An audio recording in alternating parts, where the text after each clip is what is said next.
Les relations vont bien, tout le reste va bien. De côté, il y a des mouvements féministes comme masculinistes qui commencent à être dangereux et qui nous séparent. Qu'est-ce que tu penses de tout ça? Ça part pour moi, encore une fois, de ces blessures, de ces traumas qui sont non résolus. Et donc on est dans une forme d'énergie de survie. C'est-à-dire que en fait, c'est du combat face à un ancien danger qui a jamais été, entre guillemets, adressé. Il y a des jeunes qui commencent à être sur les réseaux sociaux, qui vont tomber sur ça, ils vont biaiser toutes leurs relations futures. On est un peu tous contre l'autre, on le sent. Littéralement, énergétiquement, on sent qu'il y a un combat. C'est être même antiféministe, peut-être, de vouloir une relation où je suis chouchoutée, où on prend soin de moi, où on me protège, où je me sens protégée. Comment on fait pour accueillir une relation saine? C'est de pouvoir réguler le système nerveux et de pouvoir apprendre à se sentir en sécurité dans cet état en fait de calme. Pour celles qui nous écoutent et qui sont peut-être en début de relation saine, les conversations difficiles, paradoxalement, il va y en avoir beaucoup. J'ai jamais eu autant de conversations difficiles, que ce soit avec mon mec ou avec mes amis, durant les 2 dernières années. Pourtant, c'est des années où j'ai eu les plus belles relations. Bonjour et bienvenue sur le podcast à voix haute. Je suis très contente de vous retrouver aujourd'hui pour un nouvel épisode. Et aujourd'hui, j'ai encore une invitée incroyable au micro du podcast. Pour celles qui font partie de Métamorphose, elles la connaissent déjà. C'est quelqu'un qui m'accompagne depuis déjà des années dans Métamorphose. Elle a connu les débuts. Et j'avais vraiment hâte de pouvoir la faire venir aujourd'hui pour parler d'un gros sujet sur l'énergie masculine, l'énergie féminine. Je vous présente Gaïa Grange. Gaïa et moi, ça fait presque 2 ans qu'on se connaît. On a d'abord travaillé ensemble à une époque où je construisais encore toutes les fondations du programme Métamorphose. Et dès les premières séances avec elle, j'ai vu quelque chose chez elle que je vois très rarement. C'est une capacité instinctive à comprendre les gens. Et pas juste dans ce qu'ils disent, mais aussi dans ce qu'ils ne disent pas. Et dans ce qu'ils ressentent dans leur corps, dans leurs relations et dans leurs histoires. Et ça, vraiment, c'est rare. Très vite, j'ai senti que sa place n'était pas seulement dans le chemin de l'entrepreneuriat classique. J'ai senti aussi qu'elle avait un pouvoir de pouvoir ouvrir certaines portes dans le cœur de quelqu'un. Je l'ai vu évoluer, je l'ai vu se révéler, je l'ai vu affiner sa sensibilité, sa posture, sa puissance dans l'accompagnement. Je l'ai vu trouver sa voix.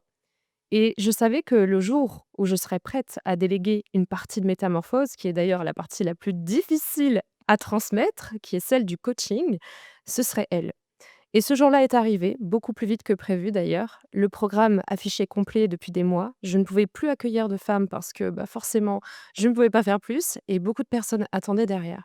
Et j'avais besoin de quelqu'un qui comprenne l'ADN du programme Métamorphose, mon ADN à moi, ma profondeur, mon éthique. Quelqu'un qui comprenne vraiment la transformation émotionnelle, pas juste dans la théorie, mais aussi dans le corps, dans l'énergie, dans le système nerveux. Et évidemment, j'ai pensé à elle. Et aujourd'hui, je suis tellement heureuse qu'elle fasse partie de l'équipe, qu'elle accompagne toutes ces femmes dans Métamorphose avec sa finesse, avec son calme, sa lecture humaine aussi, sa spécialité qui est les relations, l'équilibre yin et yang, la transformation du passé pour les transformer en force pour ces relations. On a une vision du dev perso qui se rejoint, on va dire, de manière très similaire, mais qui est à la fois très complémentaire. On n'a pas exactement les mêmes approches et c'est ça qui fait justement la richesse de ce qu'on propose aujourd'hui dans le programme Métamorphose. On parle le même langage, mais chacune avec une vibration différente. Et j'avais envie de l'inviter aujourd'hui parce que j'ai envie qu'on parle d'un sujet que vous m'avez beaucoup demandé et qu'on observe toutes les deux dans les coachings au quotidien. Celui des relations hommes et femmes, les déséquilibres actuels, la rupture énergétique entre le féminin et le masculin. Tout ce chaos qu'on voit émerger dans la société et dans les couples, dans les relations. On va parler de ce qu'on observe, de ce qui se joue dans les corps, dans les blessures, dans les mouvements actuels et pourquoi tant de femmes et tant d'hommes ne savent plus comment se rencontrer sans s'opposer. Alors bienvenue à toi Gaïa, je suis trop heureuse de t'accueillir. Comment ça va? Ça va magnifiquement bien. Merci beaucoup Morgane et merci surtout pour cette très belle intro. Ça me fait tellement plaisir d'être là aujourd'hui. Et effectivement, depuis le début, j'ai vu la création de Métamorphose, j'ai vu littéralement la petite larve devenir un papillon. Et maintenant, ça me fait tellement plaisir de pouvoir être là et d'accompagner ces femmes, pas juste depuis derrière les coulisses, mais vraiment en les voyant elles tous les jours, en individuel, et de pouvoir surtout voir leur transformation et devenir elles aussi des magnifiques papillons. Merci C'est assez beaucoup Morgane. incroyable. Non, ouais, c'est assez incroyable cette évolution aussi pour toi et je me souviens, moi, je l'ai vraiment vu dès le départ quand on a commencé à collaborer ensemble. À l'époque où Métamorphose n'était même pas encore sorti, hein, vraiment, c'était, quelques semaines avant où on est venu tout restructurer ensemble d'un point de vue business et on va dire un peu plus ouais, côté structuration et tout ça. Tous les trucs que vous voyez pas qui sont en coulisses, quoi, tout simplement. Et moi, j'avais vu quelque chose chez toi qui était, enfin, qu'on voit pas souvent chez les gens. Effectivement, tu avais vraiment cette capacité instinctive et rare de pouvoir te connecter, de pouvoir comprendre ce qui se jouait dans le cœur et dans le corps de quelqu'un. Et je me suis dit, un jour, j'espère qu'elle verra ce que moi je vois parce qu'elle a vraiment ce pouvoir qui est rare. Et puis à un moment donné, tu t'es lancée dans le coaching. Donc est-ce que déjà tu voudrais te présenter, dire un peu ce que c'est aujourd'hui, ce que ça représente pour toi d'être dans le coaching et un peu ce que tu vois au quotidien? Volontiers, avec grand plaisir et effectivement, quand j'ai rejoint Métamorphose, je voyais aussi, je pense que c'est cette capacité que j'ai eue à vraiment voir ce que tu avais envie de créer et à me rendre compte que c'était quelque chose avec lequel je résonnais énormément et je pense que ça m'a pris un certain temps quand même à me dire: «Ah, peut-être qu'en fait la place dans laquelle je suis, c'est pas tout à fait la mienne» et petit à petit, de gentiment commencer à m'intéresser au coaching. J'en avais déjà fait pour moi, donc je connaissais un peu de quoi il s'agissait, mais c'est vrai que je me disais: «Moi, me lancer dans le coaching, ce sera dans 5 ans, 10 ans et cetera, quand j'aurai accompli telle et telle chose, quand je serai un peu plus âgée». 1 an plus tard, j'y étais, voilà, c'est ça.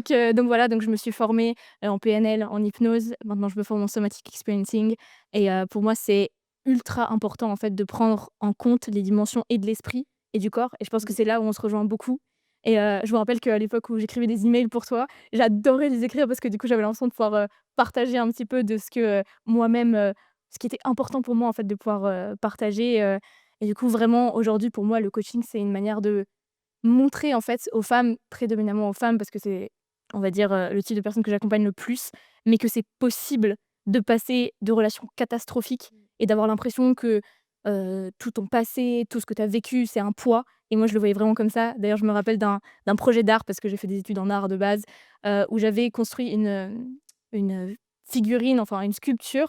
On voyait un pied avec un gros boulet derrière et genre, le nom, je sais plus exactement ce que c'était, mais en gros la description c'était: «En fait, ce boulet, c'est notre passé.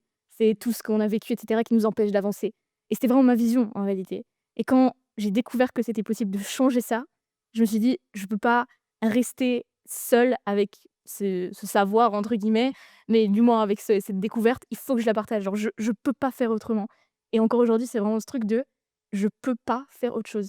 Genre même si n'importe qui me donnerait, 2 000 000 pour aller faire, peu importe quoi d'autre, je pourrais pas parce que je me dis: «Je peux pas savoir ça et voir que c'est possible et ne pas le partager». C'est pas possible pour moi. Donc je pense que c'est vraiment ça le coaching pour moi, c'est de pouvoir partager ça et de montrer à d'autres femmes que peu importe ce que vous avez vécu, vous pouvez le transformer en votre plus grande force et en avantage déloyal comme je le dis. Parce que pendant longtemps, j'ai eu ce syndrome un peu de: «Mais comment ça se fait que moi, j'ai réussi à transformer tout ça, quand je vois autant de personnes autour de moi ne pas réussir, continuer d'être, accablées et complètement, ouais, on va dire écrasées par ce qu'ils ont vécu, tandis que moi je l'ai transformé et je l'ai utilisé entre guillemets «à mon avantage». D'où le fait que peut-être vous m'entendrez dire l'avantage déloyal, c'est un peu ce sentiment-là en tout cas. C'est pour ça qu'on s'entend bien. Vous voyez un peu l'énergie qu'elle met dès le début du podcast. On sent qu'elle l'incarne, on sent que c'est là, c'est présent en elle, ça vit en elle. Et justement, en fait, tu pars aussi d'un truc que toi, tu as vécu. C'est beaucoup de Mmh. choses aussi que toi, tu as expérimenté, que tu as mis en place dans ta vie. Et c'est davantage la raison pour laquelle je te fais entièrement confiance là-dessus. Et que moi, je me suis même pas posé la question. Je savais déjà, en fait, tu vois. Après, je ne savais pas quand. Quand est-ce que ça allait se révéler à toi aussi? Et quand est-ce que j'aurais aussi la possibilité de recruter quelqu'un et de déléguer la partie coaching? Et puis, bah, quand c'est arrivé, je me suis dit: «Bon, bah, let's go, on y va, quoi», tu vois? Et c'est juste dingue aujourd'hui, on voit beaucoup de choses et on travaille du coup en collaboration, énormément pour accompagner toutes ces femmes qui rentrent dans le programme et encore un grand merci à toutes ces femmes qui ont aussi cette confiance, envers moi, mais aussi envers Gaïa pour ce process de guérison qui est quand même assez intense, il faut le dire. Aujourd'hui donc Gaïa, elle est spécialisée sur les relations. Pourquoi tu t'es spécialisée déjà dans, on va dire, dans ce milieu-là? Parce que c'est quand même un milieu, on en parle souvent, hein, de l'énergie masculine, l'énergie, féminine, mais qu'est-ce qui te parle le plus là-dedans? Je dirais qu'encore une fois, ça revient peut-être à ce que j'ai pu vivre. C'est-à-dire que pendant très longtemps, pour moi, tout allait bien dans ma vie, entre guillemets. C'est-à-dire que sur le papier, j'étais brillante, tout le monde était en mode: «Mais comment tu fais? C'est incroyable, tu as une vie parfaite, enfin génial, tu es brillante», en fait. C'était ce que j'entendais tout le temps et pour autant, à l'intérieur, j'avais l'impression qu'il y avait quelque chose qui était cassé et surtout, je me disais: «Mais en fait, mes relations, c'est le seul aspect qui ne fonctionne pas». Et je j'arrive pas à avoir des relations qui sont saines. Peu importe, soit j'ai des relations toxiques, soit j'en ai pas. directement parce que, je fais pas confiance et j'ai trop peur, en fait, de revivre ce que j'ai pu vivre et donc en fait, c'est passer d'être le pire aspect de ma vie à être le meilleur aspect de ma vie et être l'aspect de ma vie qui soutient tous les autres aspects de ma vie et c'est vraiment ça, pour moi, qui est important aujourd'hui, c'est de montrer que c'est pas qu'une question de relation, c'est qu'en fait, quand les relations vont bien, tout le reste va bien et Ouais. pour moi, nos relations, ça devrait être notre safe space. C'est-à-dire l'endroit où, dans ce monde qui est chaotique, qui est incertain et qui est parfois difficile, qu'on puisse revenir et qu'on ait un centre, en fait, auquel un noyau, un petit peu, auquel revenir et ce noyau, pour moi, c'est nos relations. Sans Mmh. nos relations, de mon expérience, on fait pas grand-chose. On peut même pas guérir à proprement parler, on en parlera peut-être, mais Ouais. sans nos relations et c'est pour ça que pour moi, c'est autant important. Bah, voilà et je vais rebondir un petit peu là-dessus justement dans tout ce chaos. On va parler beaucoup de société aujourd'hui, je pense et de ce qu'on Mmh. observe en tant que coach et en tant qu'humaine aussi de manière générale quand on regarde nos relations autour de soi, pardon. Déjà, toi, dans les coachings, dans les accompagnements, qu'est-ce que tu observes le plus comme schéma, dans les relations, dans les couples? Mmh. Qu'est-ce que tu observes? Je dirais que déjà, je vais parler très souvent de la perspective des femmes parce que j'accompagne davantage de femmes que d'hommes. J'ai accompagné des hommes aussi, mais on va dire, c'est moins mon domaine d'expertise. Donc en tout cas, du côté des femmes, ce que je vois beaucoup, c'est déjà énormément de méfiance. C'est-à-dire, on va parler aussi ici des relations plutôt hétérosexuelles et cetera avec des hommes, si jamais, mais vraiment énormément de méfiance. Dans le sens où on n'a pas envie de redonner sa confiance parce qu'on a trop peur d'être blessé à nouveau. On a trop peur de revivre ce qui s'est passé ou parfois on a même peur de vivre ce que d'autres de nos amis ont vécu, ce que certains de nos parents ont vécu, ce qu'on entend dans que ce soit, on va dire, le narratif des réseaux, des médias et cetera. On n'a pas envie de le vivre et donc on a cette méfiance un petit peu qui est extrêmement ancrée et qui nous fait un petit peu et moi c'est une image que j'utilise beaucoup et peut-être je vais la réutiliser dans ce podcast, mais c'est l'image de l'armure. C'est-à-dire vraiment, il faut imaginer que on va mettre une armure, en fait, l'armure de chevalier, donc on a la cotte de maille, on a voilà et on a une armure par-dessus Mmh. et c'est comme ça qu'on essaye d'entrer en relation. Ouais. Forcément, c'est un petit peu compliqué niveau intimité, niveau connexion, parce qu'avec une armure, on sent pas l'autre, en fait, On voit pas très bien, c'est et sûr. l'autre nous voit pas non plus comme on est. Donc je pense que ça, c'est la première chose et la deuxième chose que je vois beaucoup aussi, c'est une forme de généralisation, je dirais, qui mène, en fait, à cette méfiance. C'est-à-dire tous les hommes sont pareils, heu, ils font tous ceci, cela ou alors, j'ai peur qu'ils fassent ceci parce que tout le monde fait enfin, ils font tous ça, en réalité. Donc une forme de généralisation et en fait qui mène un petit peu à une sorte de conflit intérieur et pour moi, c'est le centre de mon travail un petit peu, entre d'un côté, j'ai tellement envie d'être chouchoutée, d'être dans une relation où on prend soin de moi, où on me traite comme une reine, où juste j'ai quelqu'un qui est là, à qui je peux faire pleinement confiance, à qui enfin, envers qui je peux me montrer telle que je suis aussi. C'est-à-dire de pas juste avoir une sorte de façade, mais d'incarner toutes les facettes. Mmh, Parce que je suis sûre exactement. que et toi et moi et toutes celles qui nous écoutent, on a plein de facettes différentes, on en parlera aussi. Et donc en fait, c'est ce conflit entre cette envie, ce désir profond qui est humain et qui est d'autant plus prédominant en tant que femme, parce que c'est souvent très important pour nous, la connexion, la relation, on va dire. Et d'un autre côté, cet aspect de: «Je dois être indépendante, je ne dois dépendre de personne, je dois me débrouiller seule, j'ai besoin de personne». C'est un peu ce narratif-là. Donc en fait, ça crée un conflit Mmh. parce que d'un côté, on a envie d'une chose, mais d'un autre, on essaie de tenir une certaine façade et on a cette armure. Et donc c'est ce conflit intérieur que je vois énormément et qui crée en fait tous cette fatigue mentale, je dirais aussi. J'ai beaucoup de clientes qui, pensent énormément. Et petite anecdote ici, mais récemment, j'ai lu une étude qui montrait que, un joueur d'échecs, donc qui est assis toute la journée et juste il joue aux échecs. Donc a priori, bon, pas beaucoup d'énergie dépensée, on est d'accord. Mmh. Il dépense à peu près le même nombre de calories, la même quantité de calories qu'un sportif de haut niveau. Parce qu'il doit réfléchir, parce qu'il doit anticiper les coups. Et en fait, en tant que femme, c'est ce qu'on fait beaucoup aussi. Ouais, fatigue On mentale. essaye d'anticiper les coups. Ouais. Et en réalité, c'est une énergie. Mmh, mmh, Et mmh. c'est pas juste une énergie dans le sens spirituel, c'est de l'énergie, Mmh. calorifiquement parlant, qui est dépensée. Donc ce que je vois beaucoup, c'est vraiment cet épuisement, en fait, à cause de ce combat intérieur qui se passe. Je te rejoins à 1000% dans ce que tu es en train d'exprimer aujourd'hui parce que effectivement moi-même, étant une fille un petit peu indépendante sur les bords, c'est vrai, mais un petit peu hyper indépendante sur les bords et pour avoir traversé aussi toute cette phase un peu de rejet aussi, je dirais pas de haine contre les hommes, mais de rejet, de me sentir un peu comme en danger en présence d'un homme dans ma vie ou de sentir qu'en fait, il a pas les épaules non plus pour, tu vois, pour être avec moi ou me tenir, tu vois, de temps en temps. Et ben, tout ça, ça crée un peu comme une sorte de toi aussi, tu vas te rejeter toi-même, donc tu vas te faire toute petite, tu vas te minimiser. Et mine de rien, c'est vrai que quand je regarde aussi toutes les personnes dans Métamorphose, quand tu reprends un petit peu, tu prends le recul, tu regardes un peu toutes ces personnes, beaucoup de femmes hyper indépendantes, beaucoup de Ouais. femmes qui sont très, très méfiantes de l'homme et qui, sont toujours en train de calculer effectivement le prochain coup. Qu'est-ce qui va encore arriver? Donc beaucoup de gens qui anticipent déjà les choses, qui sont dans la projection, donc qui sont pas, en fait, connectés au présent, donc qui créent comme une sorte de dissociation, continuelle pour, s'auto-saboter, pour se faire du mal. Parce que, bah, forcément dans le passé, que ce soit bah, avec, les anciens partenaires ou surtout aussi avec Mmh. les parents, il y a eu des choses qui ont créé toutes ces on va dire ces dysfonctionnements, à l'heure actuelle. Donc, ouais, c'est quelque chose qu'on voit de plus en plus, hein. Avant, on parlait beaucoup de dépendance affective. Moi, j'ai un peu plus mis en avant, le côté hyper indépendance, un peu le côté aussi girl boss et tout ça qui sont ouais, on va en parler, je pense. Et qu'est-ce que tu penses de la girl boss hyper indépendante qui se tue au travail, qui se tue dans sa carrière, qui se tue, je sais pas, dans son business, peu importe? Est-ce que c'est pas quelque chose qui découle aussi de cette armure comme tu Mmh. expliquais? Absolument et je pense que pour ajouter une petite nuance par rapport à avant, je pense que ce mécanisme aussi d'anticipation, c'est avant tout un mécanisme de protection Bah, oui. dans le sens où, on veut plus revivre la même chose et c'est une forme en fait de pouvoir se mettre en sécurité. C'est-à-dire que ce que je vois beaucoup et de mon expérience en tout cas, c'est vraiment le fait de pouvoir projeter toutes les possibilités possibles, enfin toutes les enjeux qu'il y a et de voir là où il y a des dangers. Partout où là il y a des dangers, on peut anticiper et se protéger. Et donc en fait, c'est une manière de se sentir en sécurité. Donc c'est là aussi où c'est vraiment important ensuite de revenir dans le corps et de retrouver de la sécurité au niveau du corps. Donc ça c'est au niveau, on va dire, de l'anticipation et de ces fatigues mentales qu'il y a beaucoup.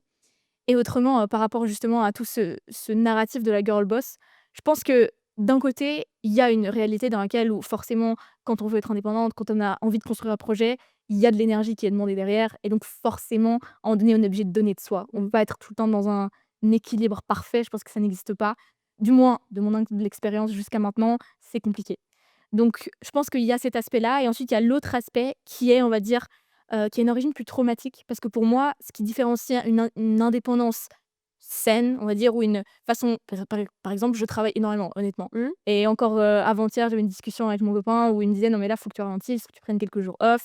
Parce que je suis comme ça, parce que je suis tellement passionnée par ce que je fais. Ouais, c'est ça. Mais la différence ici, c'est qu'avant, j'avais pas le choix. C'est-à-dire que je le faisais pas par choix. Je le faisais parce que j'avais pas d'autre option et que pour moi, c'était la seule option pour pas que je sois blessée à nouveau, pour pas que je revive la même chose, pour pas qu'on me qualifie de faible, pour que, entre guillemets, «je reste en sécurité» et donc j'avais pas le choix et donc pour moi, c'est vraiment cette, différence entre est-ce que tu as le choix? Est-ce que ton indépendance, en fait, tu l'as choisie? Et est-ce que tu es bien avec ça? Par exemple, moi, je sais que dans mon entreprise actuellement, dans mon business, je suis bien avec le fait de travailler beaucoup, même s'il faut que je jauge un peu selon les périodes, on est d'accord? Mais c'est un choix, c'est-à-dire que je peux choisir et ensuite, on va dire, revenir en arrière si vraiment ça va pas, prendre des périodes un peu plus lentes et très souvent, ce que je vois, c'est qu'il y a pas le choix. C'est-à-dire qu'on a perdu ce choix-là parce que c'est devenu un mécanisme par défaut, on va dire, justement, qu'on ne peut plus vraiment contrôler et c'est là, pour moi, qu'il y a un vrai problème et que justement, ensuite, ça impacte nos relations parce que en fait, ce qui se passe, c'est que, par exemple, si je reprends encore mon exemple, certes, je travaille énormément. Certes, je donne beaucoup pour mes projets et beaucoup pour mes clientes parce que c'est ma passion, honnêtement, et que ça a tellement d'importance pour moi, ça me tient tellement à cœur. Mais pour autant, dans ma relation, je choisis que c'est pas le cas. C'est-à-dire que je vais pas me comporter de la même manière dans mon entreprise que dans ma relation. Évidemment. Et je pense que c'est là la nuance en fait qui est importante, où évidemment tu peux être indépendante, c'est pas ça qu'on essaie de dire. Et heureusement qu'on est indépendante, parce qu'on n'aurait jamais créé ce qu'on aurait créé. Donc on peut pas être juste là en mode, la playa tous les jours et petit cocktail à la main et tout va tomber du ciel. Pour Oui. moi, il y a du travail qui doit être mis. Par contre, c'est important d'avoir le choix dans nos relations, de pouvoir justement revenir à un côté plus, doux, plus sensible et c'est quelque chose que j'ai vraiment bien appris, je dirais ces 3 4 dernières années, de pouvoir faire la différence. C'est-à-dire dans mon business, je travaille à fond et parfois je travaille trop, on va pas se mentir et pour autant dans ma relation, ça n on va dire, découle pas et ça influence pas ma relation, négativement parlant en tout cas. Hyper intéressant parce qu'en plus, c'est vrai que, moi je pense qu'il y a effectivement on a une chance incroyable aujourd'hui d'être plus indépendante en tant que femme et je pense que les femmes de notre passé se sont battues pour et c'est ce qui nous permet d'avoir cette chance aujourd'hui de pouvoir le vivre et l'incarner. Mais effectivement, il faut trouver l'équilibre, concret et l'équilibre, c'est pas 50-50, hein. J'y crois pas du tout à cet équilibre de 50-50, mais hyper important de savoir revenir dans un rythme aussi plus slow de temps en temps parce qu'on est aussi matrixé par un business, si on parle de business ou de choses qui sont un peu plus professionnelles, dans un business qui est très masculin et forcément le business, on va associer ça à une énergie un peu plus masculine parce qu'il Mmh. faut passer à l'action, parce qu'il faut toujours faire des choses, il faut toujours enclencher quelque chose. Il y a des stratégies à monter, il y a je sais pas, mais il y a en tout cas beaucoup d'actions à mettre Mmh. en place et en fait, on oublie parfois la partie féminine aussi du business qui est aussi l'aspect, d'introspection, de création, de connexion, de lien humain et on le met peut-être pas assez en avant, tu vois, en tout cas et c'est tout un procédé aussi avec soi-même et moi, je sais que, pas cette année, mais l'année dernière, je m'étais aussi un petit peu perdue dans le toujours faire plus, tu vois? Et de voir en fait toutes ces personnes aussi, les réseaux sociaux ont leurs bienfaits comme leurs méfaits. C'est que de voir toutes ces personnes, sur les réseaux sociaux, exploser du jour au lendemain et faire plein de choses et incroyables. Enfin bref, on se dit: «Ah mais moi je veux pareil, je veux faire pareil». Donc il faut peut-être que je me mette à faire plus, plus, plus et là on tombe dans un cliché, dans un truc qui est très néfaste pour nous où moi pareil, pendant des mois je sortais pas de chez moi, je bossais jusqu'à des, 2 heures du mat, le lendemain c'était rebelote, le week-end c'était la même chose et en fait ça a duré un cycle comme ça de 4-5 mois. Je venais d'arriver au Canada, je me suis dit: «Bah en fait j'ai rien vu du pays, c'est comment? On va s'arrêter là» et en fait je me suis dit: «OK 2025 on va tout revoir». Et on va revoir, on va remettre de l'équilibre et donc c'est là que j'ai découvert que l'équilibre effectivement n'était pas 50-50 dans tout et en fait, c'est aussi ça, ma capacité à me dire: «OK, là j'ai besoin d'être dans ma posture un peu masculine, indépendante et de passer à l'action, mais en fait là, je sais aussi que j'ai besoin d'être dans ma posture féminine et aussi de lâcher prise», tu vois? De me dire: «OK, là j'ai pas envie de bosser, je bosse pas en fait aussi», tu vois? Et donc comme tu disais, cette histoire de choix, de conscientiser ça, ça amène tout à un autre, une autre dynamique à comment tu vas, gérer, ton entreprise, comme tu vas gérer ta vie personnelle en fait sur le côté. Donc méga intéressant. Comment tu pourrais expliquer peut-être, il y a beaucoup de femmes qui viennent, nous voir, qui sont épuisées, qui sont clairement épuisées, qui, mènent plein de choses. Elles sont en couple ou célibataires, elles sont, voilà, elles ont un job qui leur prennent beaucoup de temps et elles sont toujours en train d'avoir plein d'occupations et cetera et en fait, moi, je vois qu'il y a beaucoup de femmes qui sont épuisées parce qu'elles sont dans cette hyper indépendance et il y a aussi beaucoup d'hommes qui sont comme dans un effondrement identitaire. À ton avis, comment on en est arrivé là? Mmh. Très bonne question et encore une fois, je vais partir de la perspective des femmes et après on va faire Ouais, la boucle. OK. Mais je pense que ça part, d'une grande majorité de blessures, on va dire. C'est-à-dire que de blessures, soit qu'on a vécues, soit qu'on a vues autour de nous et de se dire: «Plus jamais». En fait, c'est ce «plus jamais ça» pour moi et c'est là qu'on tombe dans le du côté relationnel, en tout cas après bien sûr ça dévie, ça devient un peu une attitude au bout d'un moment de en fait je dois dépendre de personne, j'ai besoin de personne et je montre que j'ai besoin de personne. C'est-à-dire que je vais jamais demander de l'aide, j'ai de la difficulté à recevoir des compliments, je suis gênée en fait simplement quand on me propose de me rendre un service, je veux pas être redevable. C'est aussi tous des thèmes qu'on a vus rien que dans Métamorphose pour celles qui sont avec nous et en fait je pense que ça part vraiment de là, de ce plus jamais. Et à partir qu'on on a vu ou vécu quelque chose qui était trop, trop traumatique et ça c'est même pas forcément obligé d'être quelque chose de, catastrophique qui a touché à notre intégrité physique, de la violence physique ou, émotionnelle. Ça peut être beaucoup plus subtil, en fait, ou après un certain type d'expérience qui se répète, on est juste plus capable d'encaisser davantage et c'est là qu'on va dire: «Non, c'est stop». En tout cas, ce que je vois du côté des femmes et Mmh. c'est ce qui m'est arrivé à moi de me dire: «Là, c'est fini, en fait. C'est Ça pas se fige, possible». en fait, clairement. Exactement Mmh. et c'est terminé et c'est là, en fait, qu'on part dans cette hyper indépendance qui ensuite nous fait, on va dire, se comporter, je dirais, dans nos relations de manière très distante, très froide, très, «Je te donne pas ma confiance» ou «Si je te donne ma confiance, ce sera jamais à plus de 50. En tout cas, jamais à 100, ça, c'est sûr. Parce que si je te donne ma confiance à 100, il y a aussi un grand pourcentage de chances que tu la jettes à la poubelle, en Mmh. fait. Si je te donne mon cœur, tu peux le briser comme ça, l'écraser dans ta main. Je suis pas en fait, j'ai pas envie de le refaire. J'ai pas envie de reprendre ce risque.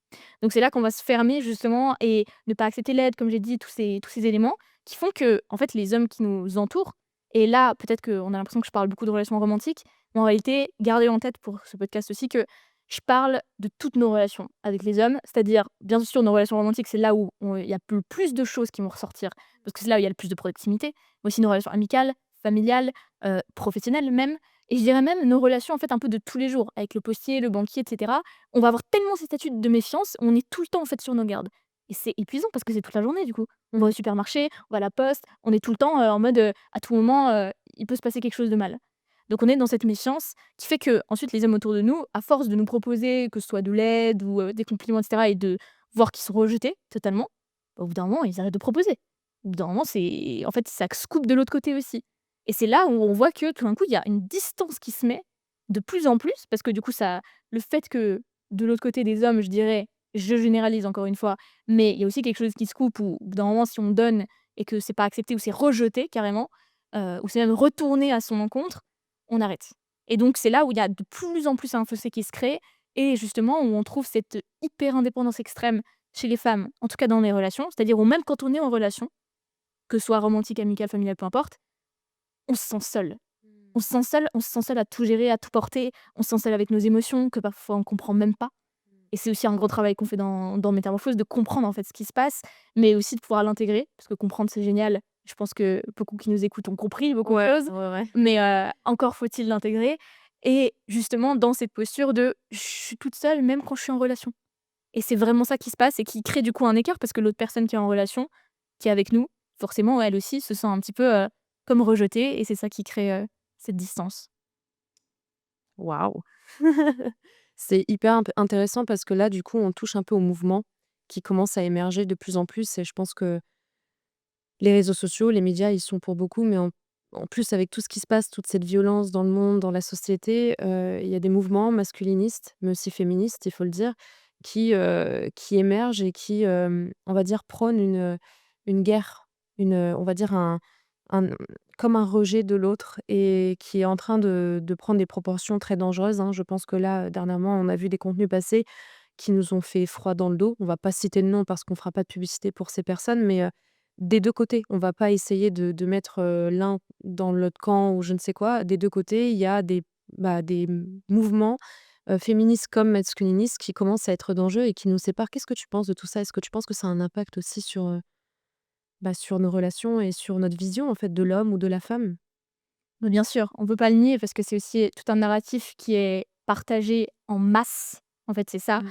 heu, sur les réseaux et je pense que ici, peut-être que je vais le mettre ici parce que peut-être on commence à toucher à des sujets un peu plus sensibles, mais premièrement, tout ce que je dis ici et que vous m'entendrez dire, que ce soit par rapport au féminisme, par rapport aux relations hommes-femmes et cetera, c'est pour les femmes qui ont envie, en fait, tout simplement d'avoir des relations incroyables. Si vous êtes pas prête ou si vous avez pas envie, il y a aucun problème. Vous pouvez garder vos avis et c'est très bien comme ça.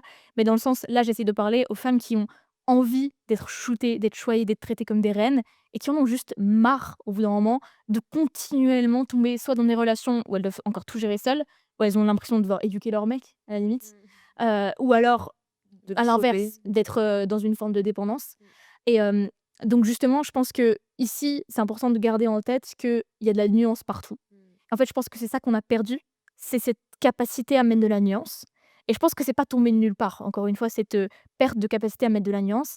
Parce que souvent, quand on perd la capacité à mettre la nuance, c'est qu'on perd le choix aussi, c'est-à-dire le choix de pouvoir et à la fois être d'accord avec certains éléments de ça et être d'accord avec certains éléments de ça et de pouvoir, on va dire, avoir une certaine flexibilité. En fait, le trauma casse cette flexibilité. Quand et quand je dis trauma, encore une fois, ça a pas besoin d'être quelque chose qui a touché à votre intégrité physique ou votre intégrité morale, peu importe, ça peut être des petits éléments, mais dans le sens, le trauma coupe cette habilité-là à pouvoir différencier ce qui nous est important de ce qui est pas et donc on va tout prendre un petit peu plus au pied de la lettre et on va réagir, pas vraiment en étant pleinement conscient de tous les choix, mais en réagissant de manière, instinctive et avec des réflexes De de survie. survie, en fait, Ouais, tout de simplement. survie.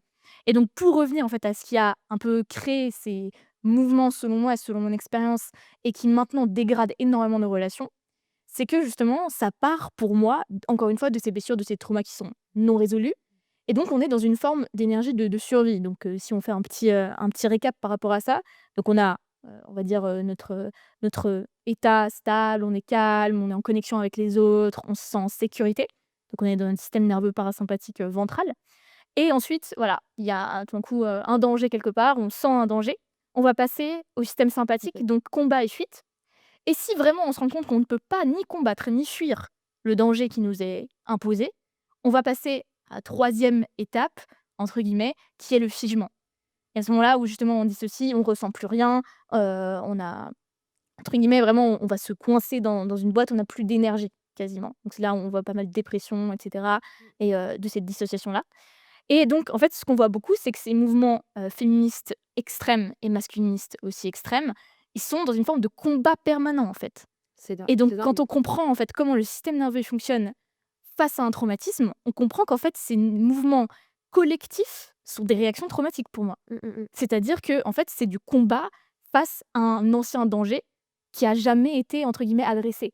C'est-à-dire qu'on continue de comme projeter en fait le problème sur l'autre. «Ah c'est toi le problème. Ah non, c'est toi le problème. Ah mais tu te rappelles de ça. Ah non. Ah c'est vraiment toi le problème. Je l'avais dit, hein, je l'avais dit depuis le début». Donc c'est un peu ça de se lancer un peu la patate chaude premièrement et de pour autant jamais regarder ce qui se passe de notre propre côté. Autant du côté masculiniste que féministe en Oui, l'occurrence. oui, oui, ils sont On se regarde pas dans le miroir. Par contre, on regarde d'un l'autre. On va même scruter l'autre à la loupe et voir toutes ces petites imperfections et montrer en quoi c'est un énorme problème et le j'ai mettre en avant. j'ai vraiment l'impression aussi que c'est un peu un jeu de rôle aussi, tu vois? Un jeu de qui va faire le plus, va dire le plus de vérité ou le truc le plus choquant ou tu vois? Bon, bien sûr que c'est beaucoup de contenu à buzz et beaucoup Mmh. de choses qui vont venir, mais en fait, c'est un peu comme, mettre tout le monde dans le même panier, tu vois? On a vraiment cette impression que ce soit des 2 côtés, hein. Moi, j'entends, quand je tombe sur certains contenus masculinistes qui disent, bah, de toute façon, les femmes, c'est toutes des manipulatrices et les femmes, c'est, toutes comment? Elles viennent juste pour ta thune et de toute façon, il faut les traiter comme ça et de toute façon, tu les calcules pas et cetera et puis d'un côté, tu as les féministes extrêmes, du coup, dans la toxicité des choses aussi qui expliquent, que tous les hommes sont les mêmes, que c'est, tous des pervers, que de toute manière, ils sont bêtes et ils servent à rien ou alors, ils comprendront jamais rien. Enfin, tous ces trucs-là, là, c'est des clichés qu'on a continuellement et c'est toujours à qui va faire le plus de mal, qui va prouver plus, qui va dire le plus de vérité. Mais il y a pas de vérité, enfin, c'est vraiment une généralité et quelque chose qui est biaisé par, des traumas. Effectivement, encore une fois, c'est le passé qui refait surface dans le présent et qui, du coup, va influencer tout le futur et je trouve ça vraiment dommage parce que parfois, ouais, effectivement, même des femmes que je suivais et cetera, qui sont un peu tombées dans ces clichés, qui sont un peu tombées dans la haine de l'homme, ça me fait mal au cœur parce que ça veut vraiment dire que ces femmes sont profondément blessées, évidemment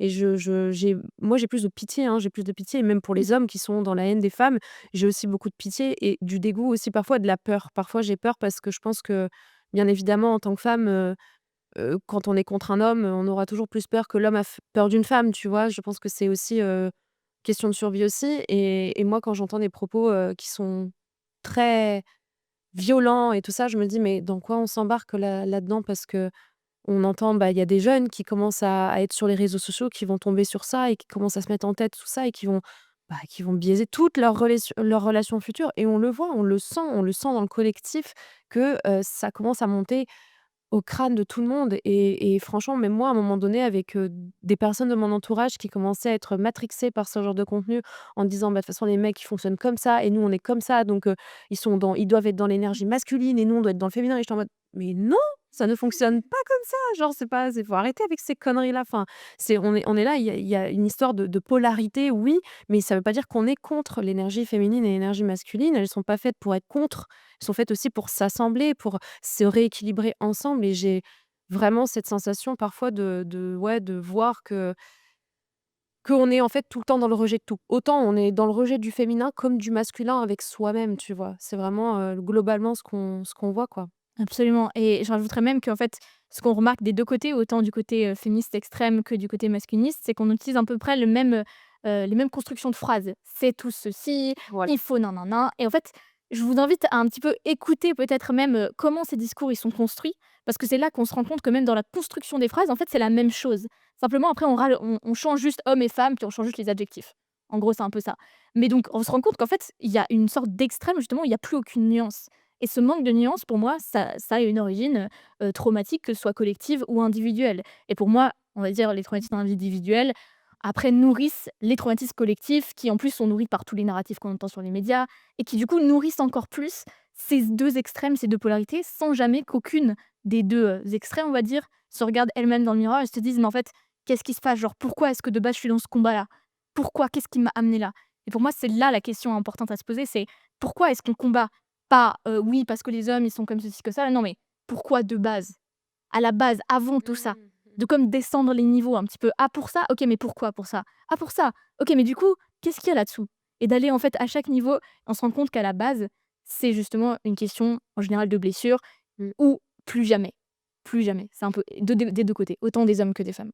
Mais c'est toujours plus facile d'accuser l'autre plutôt que se regarder dans un miroir, surtout quand, dans ce miroir, on voit des blessures et des choses que on a enfouies depuis très, très longtemps et qui vont effectivement nous mettre à terre. C'est aussi toute la difficulté et bien sûr, c'est plus facile d'aller accuser l'autre encore une fois et tu vois, moi je pense à toutes ces personnes aussi, on va parler des femmes parce que oui, c'est vrai, nous on accompagne beaucoup enfin moi j'accompagne que des femmes. Toi, je sais aujourd'hui, c'est que des femmes aussi? Ouais. C'est vrai que quand j'entends, des personnes qui viennent me voir et qui me disent, «Bah, tu vois, moi, dans toutes mes relations, j'ai été trompée. Dans toutes mes relations, bah, on m'a manipulée, on m'a volé ci, ensuite il s'est retourné contre moi, puis aujourd'hui je suis en procédure, judiciaire» et cetera. Il y en a de plus en plus, ça c'est réel et en fait, c'est vrai que j'ai toujours un peu ce pincement au cœur de me dire: «J'espère qu'elle tombera pas dans le cliché de, bah, tous les hommes sont pareils» et toutes ces choses-là et puis je vois aussi beaucoup, beaucoup de femmes célibataires un peu malgré elles, tu vois?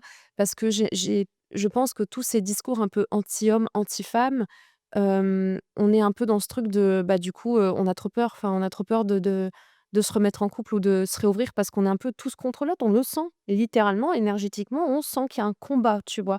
Que c'est un peu, bah, les hommes contre les femmes alors qu'on n'a jamais été fait pour se combattre, tu vois?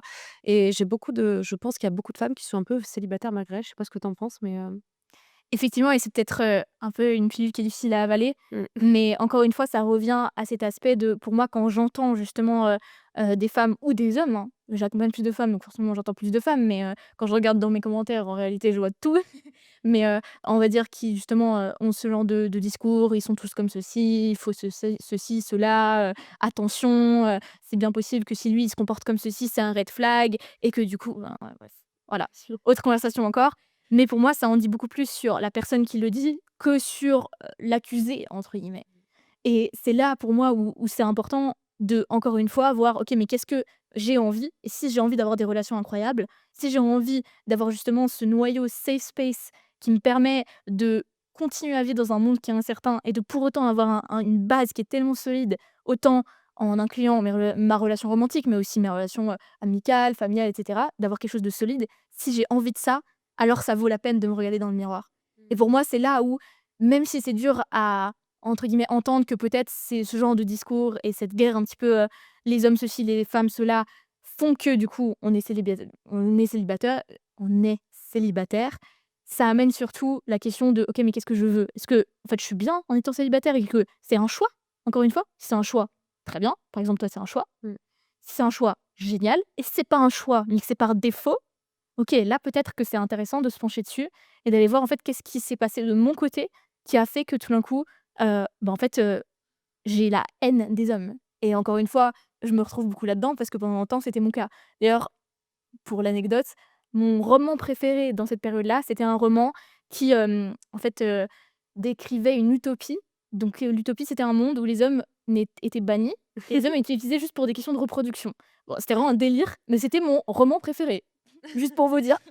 Donc on est vraiment passé de cet extrême-là à cet autre extrême où je me suis rendu compte que en fait, on pouvait pas continuer de se battre constamment et qu'en fait, justement, se battre, c'était une réaction de survie et donc de comprendre qu'en fait, finalement, le combat a peu d'importance, si je peux me permettre. Ce qui a plus d'importance, c'est l'origine. C'est qu'est-ce qui a amené ce combat-là et c'est comment, en fait, décharger cette énergie, si là, on parle un peu plus de système nerveux et de traumatisme, pour pouvoir revenir, en fait, dans cette forme de sécurité et de pouvoir, du coup, ensuite avoir le choix. Est-ce que j'ai envie d'être célibataire? Très bien, je le reste. Est-ce que j'ai pas envie? Et du coup, j'ai envie de pouvoir être ouverte et je peux l'être aussi et je peux changer d'avis aussi. Et je suis pas coincée d'un côté parce que j'ai pas le choix et parce que c'est comme ça. Mmh. Trop bien. J'adore ton discours là-dessus. C'est hyper, même moi je trouve ça hyper intéressant parce que j'avais jamais vu de cette manière-là, en tout cas et effectivement je te rejoins beaucoup.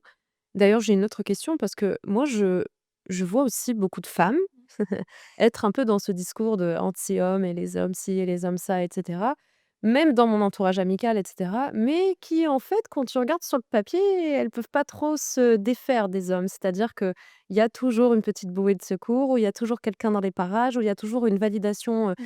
masculine qui est présente, alors que sur le papier enfin, je veux dire sur le discours quand Mmh. je les entends, c'est: «Ah non, mais moi les hommes, j'en ai pas besoin, de toute façon c'est mort, de toute façon je vais rester célibataire, de toute façon si» et pourtant, en fait, finalement, tous les 4 matins, je suis en couple et ah oui, machin, mais je fais attention tranquille et il y a toujours ça, en fait. C'est un peu la boucle comme ça, tu dis: «Bah, il y a un truc, il y a une dissociation quelque part là, il y a quelque chose qui va pas. C'est je dis ça, mais je fais ça». Qu'est-ce que tu en penses de ça? Et ben, encore une fois, je pense que j'étais en plein dedans. C'est-à-dire que, pour moi, j'étais, la féministe qui allait, dans la rue, manifester avec mes grands panneaux et cetera. Par contre, le soir, quand je rentrais chez moi et que j'enlevais mon t-shirt violet et que je me couchais, j'étais en mode: «Mais en fait, moi, j'ai juste envie qu'il y ait quelqu'un qui soit là pour me prendre dans les bras, à qui je puisse raconter ma journée, à qui je puisse me montrer, en fait, Mmh. telle que je suis». Et Mais ça, est-ce que pas ça dit pas tout Ouais, justement c'est sur ça et en ouais. fait et de continuer à pour autant porter cette façade Mmh. qui nous protège. C'est cette armure. En fait, c'est pour moi, cette image elle est très parlante d'armure parce que du coup, on a l'armure extérieure, donc ce que tout le monde voit. Donc ça fait bien en plus, ça fait féministe, ça fait, on va dire un petit peu, avancé culturellement et cetera. On n'est plus dans les, normes patriarcales et blablabla, super. Et pourtant à l'intérieur, on a profondément envie derrière l'armure, donc ce que personne ne voit et ce qu'on jamais on avouera, surtout, c'est surtout ça. Moi, je l'aurais absolument jamais avoué que j'avais envie d'avoir une relation, j'avais envie d'être chouchoutée, j'avais envie d'être juste prise dans les bras parce que j'aurais été en mode: «Mais c'est être faible, c'est être même antiféministe peut-être de vouloir une relation Ouais, où je c'est suis fou. chouchoutée, où on prend soin de moi, où on me protège, où je me sens protégée, surtout». Ouais. Et donc pour moi, c'est en fait, ce qui se passe ici, c'est ce conflit intérieur. Et ce conflit intérieur qui brûle énormément d'énergie et qui fait qu'en fait, on est du coup en conflit contre l'autre, mais comme par hasard, on est en conflit contre soi-même aussi. Parce qu'on a une part de nous qui a Bien envie sûr. profondément d'être choyée, d'être choisie, d'être désirée et d'un autre côté, on a cette partie qui est en mode: «Plus jamais. Plus jamais tu revis ce que tu as vécu dans le passé et donc pour ça, tu dois être indépendante, tu dois dépendre de personne. Demande jamais d'aide, ne sois jamais faible, ne te montre jamais vulnérable». Et c'est ce conflit-là, en fait, entre ces 2 parties qui est, interminable et qui crée le conflit externe pour moi. Alors moi, j'ai une autre question du coup pour rebondir. Est-ce qu'on a le droit d'être féministe et d'aimer les hommes et d'être en couple et de se sentir bien dans sa relation? J'imagine qu'on a un exemple ici. Voilà, regardez tous la caméra. Non, mais dans le sens, je pense qu'en fait, c'est important peut-être simplement de remettre cette question pour moi, je vais répéter encore et encore, mais de choix. C'est-à-dire, est-ce qu'en fait, tu choisis d'être, dans ce discours et ce narratif, féministe ou est-ce qu'en fait, c'est par défaut parce que tu as tellement vécu de choses difficiles que tu plus envie de revivre la même chose? Oui. Et donc pour moi, en fait, on peut tout à fait être féministe et se sentir ultra bien dans sa relation. Enfin, pour moi, les 2 vont ensemble. Mais complètement. Enfin, si on revient aux bases du féminisme, Mais c'est ça. c'est pour le bien-être des femmes, c'est pour le droit des femmes. Est-ce que le bien-être des femmes, c'est vraiment de se tuer au travail en ayant des relations catastrophiques ou en allant coucher à droite à gauche avec tout le monde parce que, la liberté féminine ou je ne sais quoi? Je suis pas certaine personnellement et je pense que c'est important de remettre au centre qu'est-ce qu'on a envie vraiment soi. Parce que la société nous dit, parce que les médias nous disent, parce que ta meilleure amie te dit ou parce que tes parents ou ta maman te dit, mais toi au fond, de quoi tu as envie, en fait? Et pour moi, c'est ça la question qu'il faut se poser et partir de là. OK, j'ai envie de ça, mais en fait, je me rends compte qu'il y a ça qui vient à l'encontre. OK, bah, on travaille avec ça. En fait, tant que ces désirs, on va dire, assez, profonds et un peu presque, viscéraux, ils sont cachés, bien, Mmh. bâillonnés et cetera, dans un coin, on pourra jamais avancer et je pense que c'est vraiment une question justement de se réapproprier ses propres désirs et ses propres envies et de travailler à partir de là. Hyper intéressant. Franchement, on pourrait t'écouter pendant des heures, Gaïa, c'est incroyable. Je sais que tu l'incarnes aussi parce qu'effectivement, moi, j'ai pas vécu vraiment tout ce conflit intérieur, effectivement. Donc, c'est pour ça que je voulais t'inviter. Et c'est pour ça que je disais qu'on était très complémentaires là-dessus. Parce que c'était pas forcément quelque chose que j'ai vraiment vécu. Je suis évidemment féministe, mais pas féministe dans la guerre des clans, quoi. Dans le truc de mettre tous les hommes dans le même paquet ou toutes les femmes dans le même paquet. On est tous différents avec plein de facettes différentes aussi. Et c'est pareil pour les hommes. Et moi, je dirais juste que j'ai effectivement traversé comme un rejet à un moment donné parce que face à moi, de me prendre, de voir des hommes en fait, de me rendre compte que je suis plus forte qu'eux, tu vois? Intérieurement. Du fait de peut-être de mon vécu, de mon passé, de tout ce que j'ai traversé, de voir un peu comme une certaine fragilité où je me dis: «Mais pourquoi je vais accueillir quelqu'un dans ma vie qui est plus fragile que moi?» Et du coup, si je vais être en place de leader dans le couple, c'est même pas la peine. Enfin, je vois pas pourquoi, enfin, ma place n'est pas là, tu vois? C'est absolument pas ça. Je joue assez à la leader tous les jours, dans mon business, dans ma vie et cetera et parfois, évidemment, j'ai besoin, tu vois, d'un de revenir dans quelque chose qui: «Porte-moi un peu, s'il te plaît», tu vois? C'est un peu ça. Donc c'est vrai qu'à un moment donné, je me suis sentie un peu comme, OK, soit j'attirais des gens qui allaient m'étouffer, tu vois? Où je sentais que c'était en mode, ça allait me contrôler ou ça allait genre j'ai senti le truc, j'ai fait: «Ouh là, ça va pas le faire» et d'autres où c'était en mode, j'avais des partenaires qui étaient impressionnés par qui j'étais, mais qui allaient se sentir en compétition avec moi et ça, on en avait un peu discuté toi et moi en off, mais j'avais vraiment cette impression que, waouh, il y avait la compétition qui commençait à se mettre dans la relation et je me disais: «Mais pourquoi, en fait? C'est pas un combat, je comprends pas» et là, je me dis: «OK, stop» et en fait, à partir de là, je pense qu'il y a eu comme un rejet de me dire: «Mais punaise, j'en ai marre, quoi. J'en ai marre et franchement, vous me saoulez, genre vraiment que je j'ai plus envie là, je non, stop, quoi, c'est tout» et je pense que j'ai fait vraiment un choix conscient et c'est et de me dire: En fait, recentre-toi aussi sur toi et sur toi, tes projets, mais aussi sur toi, ton énergie» et vraiment, en fait, je pense que toutes ces décisions-là aussi m'ont permise de ouais, juste de me dire: «Bah, ces personnes n'étaient pas pour moi déjà» et elles m'ont apprise et justement, à chaque fois, c'est de repérer aussi, bah, quand moi, mon trauma était un peu éveillé avec certaines personnes, avec certains mecs qui arrivaient sur mon chemin et de me dire: «Je sais que je suis attirée, mais non!» parce que je sais que ça réveille une de mes blessures et pas genre qui je suis, tu vois, aujourd'hui. Donc ça aussi, c'était tout un process. Qu'est-ce que toi, tu dis à toutes ces femmes qui viennent et qui te disent: «Ouais, mais les hommes, ça sert à rien. Ouais, mais les hommes, ça, c'est tous les mêmes». Qu'est-ce que tu leur dis en coaching, justement, quand elles ont ce discours très, tu vois, très qui est dans cette polarité, dans l'extrême, disons? Qu'est-ce que tu leur racontes pour les faire redescendre? Je dirais qu'en général, elles arrivent pas en coaching comme ça, parce que du coup, Ah, c'est vrai? évidemment, parce que je vais pas les prendre en coaching comme ça. Elles ont suffisamment, on va dire, écouté de mes contenus et Ouais. cetera, pour pouvoir déjà apaiser un peu cette part-là qui est très en colère. Mais bien sûr, elles peuvent arriver comme ça, il y a pas de problème et je leur dirais simplement que du coup, on va pas parler de ça, en fait, tout simplement. En fait, on va ignorer ça carrément parce que ça parle pas vraiment des hommes, en l'occurrence, ce qu'elles me disent à ce moment-là, ça parle surtout d'elles, ça parle surtout de leurs blessures, donc parfait. On va commencer là. On va commencer sur, en fait, d'où vient cette colère-là et cetera. Comment déjà ramener la sécurité à un minimum? Parce que on se rend compte que justement ce discours-là, c'est une manière de se sentir en sécurité parce que du coup, c'est facile. S'ils sont tous comme ça, bon moi je sais. Moi je sais qu'ils sont comme ça, donc je peux faire en Mmh. conséquent. Mais si je sais pas et si certains ils sont comme ça, mais certains sont pas comme ça, comment je fais? Je sais pas. Donc tout d'un coup, c'est beaucoup plus inconfortable. Donc pour moi, c'est une manière encore une fois de se sentir en sécurité, comme le fait de penser, d'anticiper et de, un peu voir toutes les options qu'il y a pour pouvoir, se protéger des potentiels dangers. Mais donc pour moi, on commence pas en fait, on c'est pas qu'on va ignorer ce discours-là, mais simplement on va prendre à la racine et voir: «OK, ça c'est ce qui t'amène de la sécurité maintenant. Par quoi d'autre est-ce qu'on peut le remplacer? Comment est-ce qu'on peut construire une vraie sécurité intérieure, plutôt que de baser sa sécurité sur un combat potentiel et sur une généralisation extrême de certains comportements qui sont réels en réalité. Mmh. Il y a des hommes qui sont comme ça. Il y a aussi plein d'hommes qui ne le sont pas. Et je le dis tout le temps, mais honnêtement, moi j'ai l'impression de vivre dans le pays des princes charmants parce qu'autour de moi, j'ai que des hommes incroyables, hyper respectueux, hyper attentionnés, hyper protecteurs, etc., qui me respectent en tant que personne avec qui je peux être moi-même.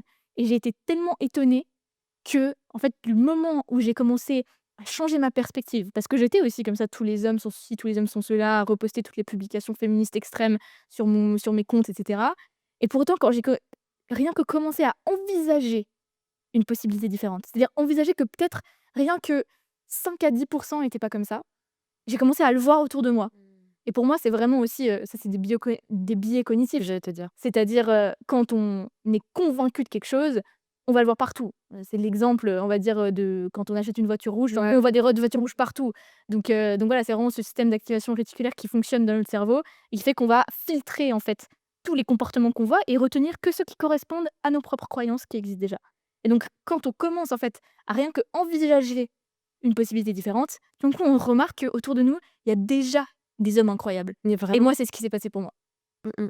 Tu as eu besoin de retrouver justement ces preuves-là, bah, quand tu t'es autorisé à te dire: «OK, j'ai beaucoup de preuves qui me montrent que les hommes sont tous des cons», tu vois? Mais est-ce que je peux m'autoriser à voir aussi que les hommes sont aussi formidables? Mmh. C'est à partir de ce moment-là où tu te donnes cette autorisation-là, cette ouverture, comme tu disais, c'est un biais cognitif, complètement.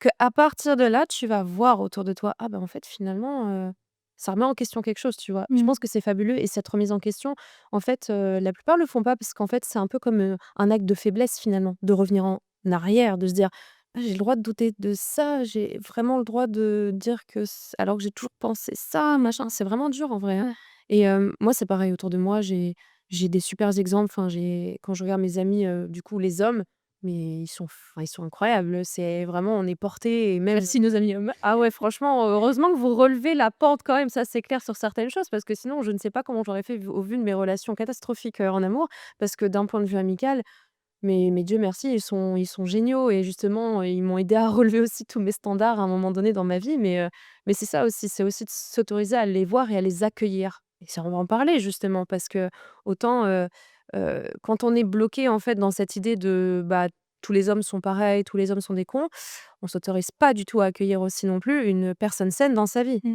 Est-ce que toi, tu pourrais parler de ton parcours là-dessus? Parce que je sais qu'aujourd'hui, tu es en relation. Comment ça s'est passé le début quand cette Mmh. personne saine est arrivée dans ta vie alors que tu étais encore un petit peu en Mmh. cheminement?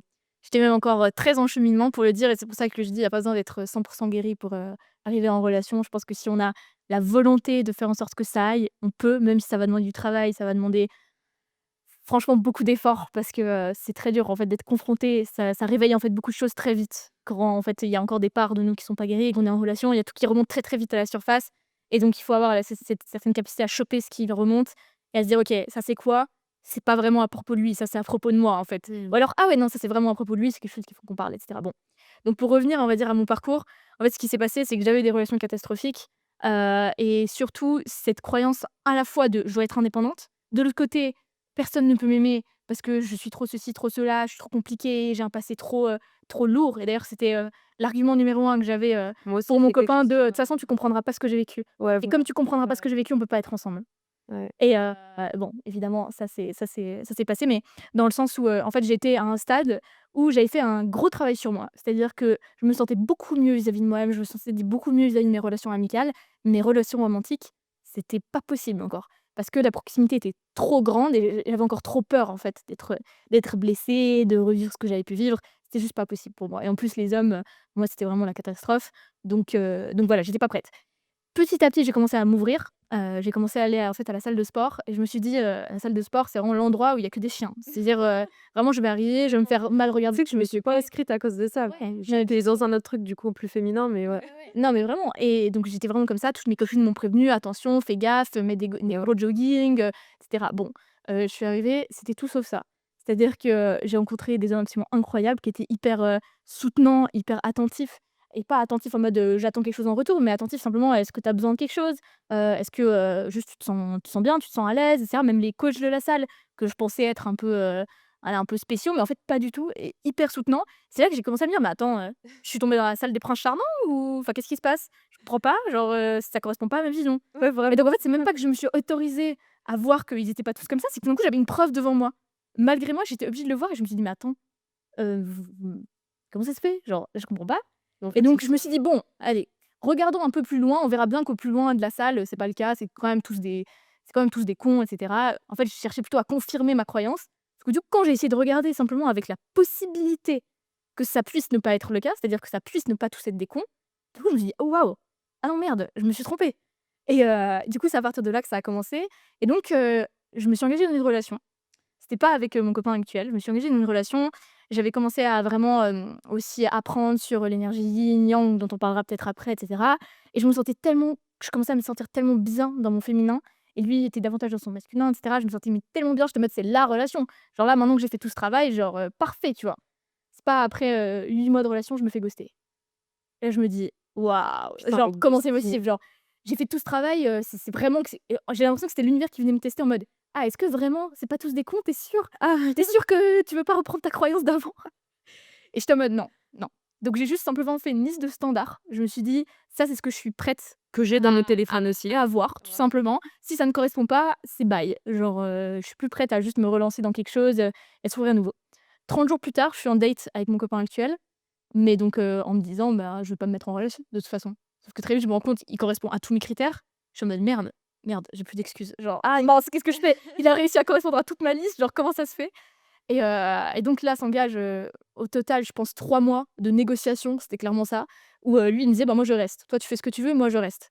Donc moi je lui disais: «Bah, OK, très bien, je vais te tester», tu vois? Et c'est là où il y a tous les mécanismes d'auto-sabotage que j'ai mis en place, le pousser vraiment, on va dire, vraiment le piquer, mais littéralement Pour qu'ils te détestent, en ouais, fait. en fait, pour essayer que lui il parte, alors que moi j'ai une raison de partir. Mmh. Une bonne raison, parce que là j'avais pas de bonne raison. Il y a que des raisons pour que je reste. Je me dis: «Merde, genre je suis coincée là». Ouais. Donc petit à petit, en fait, c'est le fait qu'il est resté et que j'ai vu que sa présence, elle était constante et qu'elle était régulière et qu'elle était saine et qu'en fait, j'avais pas de pression. Si j'avais voulu partir, je serais partie. Mais pourtant, lui, il était là en mode: «Moi, je reste. Toi, tu fais ce que tu veux, moi, je reste». Et donc c'est vraiment ça qui ensuite a permis que petit à petit, mais vraiment, quand je vous dis lentement, très lentement, force à lui, je sais pas comment il a fait, qui a permis que je reste et que petit à petit, je reprenne cette confiance et que je remarque en fait: «Ah c'est possible. C'est possible d'avoir cette relation-là et d'avoir le standard et la qualité de relation à laquelle j'aspirais, mais que je pensais impossible en fait». Je me disais: «Si j'aspire à cette qualité de relation, je serais sûre que je l'atteindrai jamais. Aucun homme peut atteindre cette qualité de relation. Aucun homme n'est autant, bon que ça». Donc comme ça je suis protégée, tu vois? Ouais, c'est ça, en J'ai des fait. standards tellement hauts et c'est ce que je vois aussi maintenant chez mes clientes, des standards tellement élevés que personne ne peut les atteindre. Donc c'est une forme aussi de se protéger en mode: «Ah mais moi je suis ouverte aux relations. Faut juste qu'ils cochent, ces, 100 points-là et puis encore ces 100 autres points-là que j'avais oubliés». Donc on a mis sur 2 feuilles séparées et s'ils les cochent, OK, alors là on peut envisager. Et donc en fait, c'est un petit peu aussi ça qui s'est passé et qui maintenant fait que vraiment j'ai aussi pu travailler au sein de la relation sur ma confiance que je lui donnais et sur, aussi le fait d'exprimer simplement, qui j'étais à la base et je pense que c'est ça qui a entre guillemets «joué beaucoup en ma faveur». C'est que dès le début, j'ai pas essayé de me cacher. Mmh. C'est-à-dire que je lui disais tellement cash les choses pour essayer de le faire fuir que paradoxalement, ça a permis de vraiment construire cette base saine où je me montre telle que je suis, où je peux, comment dire? Être, on fire à 9 heures du matin, pleurer à 11 heures et être en mode, «La vie est belle, je suis zen», à 14 heures et sans qu'il y ait aucun problème et lui en mode: «Bon, tu as combien de personnalités là? C'est la 106e de la journée. Qu'est-ce qu'on C'est fait?» ça, mon Dieu. Mais voilà, en fait, d'avoir aussi cette flexibilité-là, justement. Waouh, incroyable.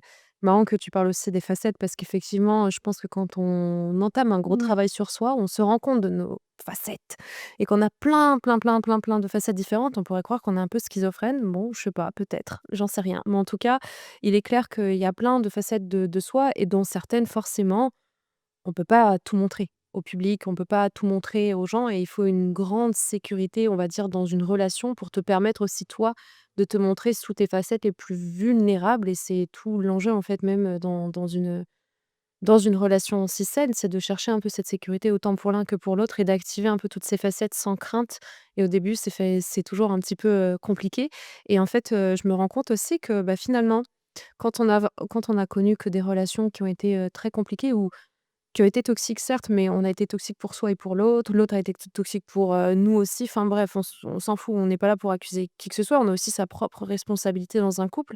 Hem, la première fois qu'on accueille une relation saine, ça se passe jamais, comme on le voudrait finalement, hein. Je On sent vraiment qu'il y a une rétractation. On se dit: «Ah non, non, non, attends, attends, attends, c'est beaucoup trop calme, c'est beaucoup trop plat. Moi je j'y vais pas. Non, non, non, mais ça m'active pas, c'est pas normal». C'est ennuyant quand Ah même. ouais, c'est ça, ouais, c'est Ça fait ça. chier. Ah, c'est le premier truc qu'on dit, c'est ennuyant. Mmh. Ouais, c'est tellement dur. Je sais pas si les hommes, en plus, il faudrait qu'ils nous disent aussi en commentaire. Qu'est-ce que vous pensez aussi, en commentaire? Parce que nous, on a l'habitude de parler avec des femmes, mais vous, de votre côté, quand vous entamez une relation saine avec quelqu'un, quand vous avez connu que des relations toxiques, qu'est-ce qui se passe intérieurement? Comment vous vous sentez? Qu'est-ce qui émerge de vous? Comment vous essayez d'auto-saboter peut-être au départ? Ou alors vous êtes en mode: «Ouais, c'est bon, en fait, c'est peace, moi j'y vais». Et du coup, moi, ma question là-dessus, c'est aussi, mais comment on fait pour peut-être accueillir une relation saine où tu vois, tu sens que tu es encore un peu déclenché, que tu pas guéri, comme toi tu étais pas guéri, totalement et c'est ça qui est important de comprendre. Pas besoin de guérir de tout, mais comment on fait pour réouvrir son cœur en douceur? Quelles sont les petites étapes, les petits tips que tu peux Mmh. donner? Je pense qu'ici, il y a évidemment plusieurs étapes. Moi, j'utilise une méthode, que j'ai mis en place au cours, de ces dernières années. Je dirais que j'appelle maintenant la méthode ALBA parce que c'est alchimiser, libérer, briller et aimer. Donc on va décortiquer un petit peu ces points-là. Donc le premier, c'est alchimiser et pour moi, c'est transformer justement toutes tes blessures Mmh. en avantage, en force et pour ça, on vient réguler le système nerveux. C'est très important de comprendre, en fait, quand on revient, par exemple, au fait qu'on a moi, j'ai beaucoup eu ça au début où, je disais à ma meilleure amie: «Mais en fait, je m'ennuie dans cette relation, enfin, c'est pas autant intense que les autres, mais du coup, est-ce que c'est pas un mauvais signe? En fait, peut-être je ressens rien. Moi, j'imaginais pas ça comme ça» et cetera et en fait, ce qu'on se rend compte quand on comprend le système nerveux, c'est qu'en fait, quand on a parlé avant des 3 états, donc on est tout en haut en figement, Mmh. ensuite on est descendu en combat, c'est ce que là, je pense où beaucoup d'entre nous se trouvent.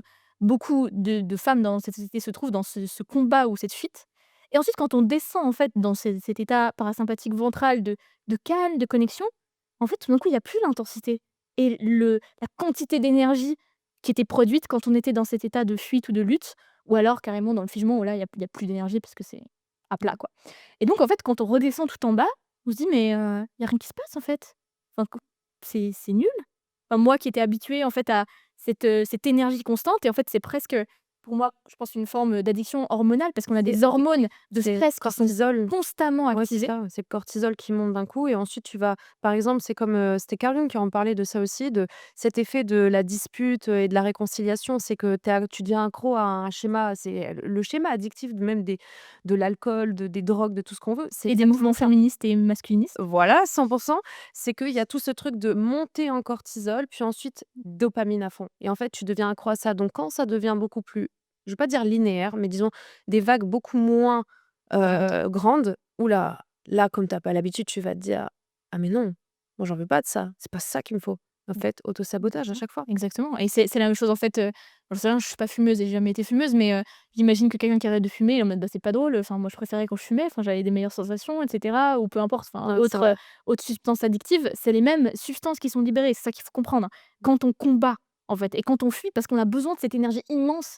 Si vous regardez, j'en sais rien, une gazelle qui fuit un lion, il y a une énergie tellement grande qui est libérée pour pouvoir fuir, pour pouvoir courir ou pour pouvoir se battre, qu'en fait, on commence à être constamment habitué à ce stress-là. Et quand on est habitué, on devient un tout petit peu addict aussi. Donc quand on revient à une base qui est saine et qui est normale et qui est calme, de connexion, on est en connexion avec l'autre, on se dit mais enfin là, il y a plus d'intensité en fait, il y a plus de passion. Enfin, c'est pas ce que j'attendais. Et donc on se dit que soit c'est la mauvaise relation, donc on la quitte, soit du coup on cherche des raisons pour lesquelles elle serait pas bonne. Donc on va douter. Et donc pour revenir justement, pour moi, c'est pour ça que c'est la première étape, c'est de pouvoir réguler le système nerveux et de pouvoir apprendre à se sentir en sécurité dans cet état en fait de calme, dans cette relation saine. Et c'est ça dont on parle jamais parce qu'on fait que de parler de relations toxiques et machin, et de manipulation et de pervers narcissiques, super, hyper important. Oui. Et pour autant, en fait, on se rend pas compte que du coup, quand on est passé ce stade et qu'on arrive dans une relation saine, ah là, vous avez plus personne alors. Là, vous êtes toute seule, débrouillez-vous. Pour autant, c'est la phase la plus difficile Ouais, parce c'est que c'est clair. celle de réapprendre en fait. Mmh. Être avec un pervers narcissique, non, je veux pas abuser, mais dans le sens dans une relation toxique, en fait, vous avez l'habitude. Enfin, c'est ce que vous connaissez. C'est peut-être ce que vous avez toujours connu en fait. Votre système nerveux, il a rien connu d'autre que des relations toxiques. Et l'ego va toujours vers ce qu'il connaît, Et donc même si mais c'est même le mal. système nerveux en réalité, Bah parce oui, que ce qu'on connaît, c'est ce qui est safe, bien sûr, c'est ce qu'on a connu jusqu'à maintenant, c'est ce qui nous est familier, on est attiré, c'est comme notre zone de confort. Même si exactement. les C'est relations humain. toxiques, c'est pas confortable, pour autant, paradoxalement, c'est une forme de confort. Donc quand on quitte cette zone de confort, quand tout d'un coup on arrive dans une relation saine, on se dit: «Mais qu'est-ce qui se passe en fait? Moi je connais pas ça, ça me fait peur, limite je préfère retourner dans une relation toxique». C'est pas ce qu'on va se dire consciemment, mais c'est ce Non, qui se passe en fait au niveau de notre voilà. système nerveux. Et c'est pour ça que c'est hyper important de comprendre ça. Et c'est pour ça que moi je fais un gros travail là-dessus. Et dans ma formation de somatic experiencing, c'est vraiment sur ça qu'on travaille, c'est-à-dire, de pouvoir libérer le traumatisme et toute cette énergie de survie, donc de fuite, de lutte, ou peut-être même de figement si on allait tout en haut de l'échelle, pour pouvoir petit à petit redescendre cette échelle. Arriver en bas et ne pas immédiatement remonter parce qu'on se dit: «Ah mais en bas c'est nul. En bas j'ai même pas de sensation, un peu de vertige et tout, enfin c'est nul», tu vois? C'est fou Et ça. de remonter directement. Donc en fait, on fait tout un travail pour pouvoir se stabiliser en bas de l'échelle, en bas, sur le sol, pour pouvoir se sentir ancré en bas et ne pas immédiatement remonter parce qu'en fait, on a toujours vécu toute notre vie entre ces échelons plus hauts ou alors qu'on faisait des petits, c'est-à-dire on descendait en bas mais on restait jamais plus de, on va dire 1 heure en bas, puis on remontait direct. C'est une image dans le sens, Ouais, de bien sûr, je pouvoir comprends. comprendre que c'est pas confortable de rester dans cet état de calme, de, sécurité, de connexion avec l'autre saine, sans qu'il y ait, des conflits chaque mois, sans qu'il y ait, des gros pics comme ça de cortisol et cetera. Et donc c'est vraiment cette première étape. La deuxième étape, c'est pour moi celle de pouvoir, exprimer sa voix, c'est-à-dire limite, besoin, désir, de pouvoir et de savoir comment les exprimer, ainsi que de savoir comment avoir des conversations difficiles. Ouais, ouais. Parce que je te garantis que pour celles qui nous écoutent et qui sont peut-être en début de relation saine, c'est peut-être la première ou alors c'est pas la première, mais du moins, ça fait longtemps qu'il y avait pas une relation autant, qualitative que ça. Les conversations difficiles, paradoxalement, il va y en avoir beaucoup. J'ai jamais eu autant de conversations difficiles, que ce soit avec mon mec ou avec mes amis, durant les 2 dernières années. Pourtant, c'est des années où j'ai eu les plus belles relations. Alors qu'avant, j'avais pas de conversations difficiles, hein. Avant, juste, c'était la catastrophe, il y avait pas de conversations difficiles. Mais paradoxalement, en fait, pour moi, les conversations difficiles sont des bons signes. Sont des signes que ta relation, elle avance. Et pour moi, c'est des opportunités aussi d'approfondir la relation. Et pour ça, il faut être capable d'avoir ces conversations et de se sentir en sécurité de le faire. Donc pour moi, c'est ce deuxième pilier, c'est de libérer sa voix, donc le L. Ensuite, on passe au B, de pouvoir s'autoriser à briller. Et ça, pour moi, c'est un aspect hyper important parce que c'est là où, avec mes clientes, on va se reconnecter à ce côté féminin, à ce côté yin, L'incarnation. et de pouvoir se sentir en sécurité, encore une fois, là-dedans. C'est-à-dire en sécurité de pas tout le temps être dans le contrôle. On parle encore une fois dans la relation. Après, dans les cadres de travail, et cetera, c'est une autre question parce qu'il à un moment donné, le travail est nécessaire aussi, mais dans le sens où, vraiment de pouvoir se sentir de nouveau à l'aise avec son côté plus doux, plus sensible, mais juste avec soi. On parle pas de la relation à ce moment-là encore. À ce moment-là, si vous avez peut-être, oui, un peu le deuxième pilier, mais dans le sens, on travaille beaucoup au début sur soi et ensuite en dernier sur la relation. Donc vraiment de Part s'autoriser de à soi. briller. Tout part de soi, c'est ça. Exactement, exactement et puis finalement, enfin, le A de Alba, donc B, c'était briller. Le A, c'est vraiment pouvoir aimer, c'est-à-dire aimer en relation. S'autoriser à réouvrir son cœur et là, on va dire à partir de ce moment-là, on peut davantage aller dans des, schémas de communication, de, comment est-ce qu'on retrouve de la polarité aussi dans la relation et c'est peut-être quelque chose qu'on touchera juste après. Mais, vraiment de pouvoir aussi accepter simplement les différences. Parce que pour moi, c'est quelque chose qui est important et que j'ai découvert, à mon goût trop tard, mais relativement tôt quand même, dans le sens où j'étais convaincue qu'hommes et femmes étaient totalement similaires. Il y avait pas de différence, c'était que des constructions, Mmh. sociales et cetera qu'il fallait déconstruire et en fait, un jour, j'écoute un podcast comme le nôtre et la l'invité, donc en l'occurrence, ça aurait été moi, donc parfait, je refais exactement la même chose. Donc là, il y en a plein qui vont être trigger, je vous assure, donc mettez sur pause si vous êtes pas prête.